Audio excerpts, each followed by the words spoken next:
पोळी हे पण पोळी आहे.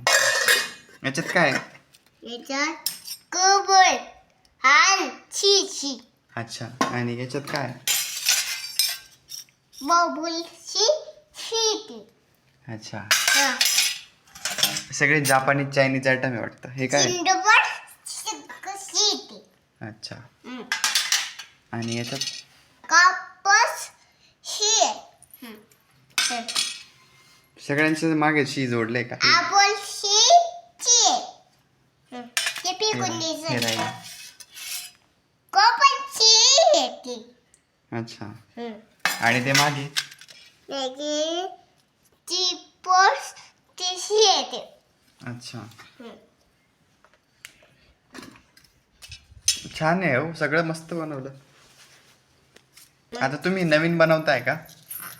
काय आहे ते नवीन नवीन आयटमचं नाव काय आहे? कोपनची. अच्छा. आणि हे याचं काय आहे नाव? चोपबलची हा? ते नाव येते. काय आहे? चोपबोल. काय? चोपबोल. अच्छा. कोणती भाजी आहे? त्या भाजीचं नाव सांगा मला आता. कोपस. हा? थोडं मोठं कोपस कोपस कोपस. खोपस. हा. अरे बापरे. नाव ऐकूनच भीती वाटते. अहो नाव गोबो शिंदेची ते बोब.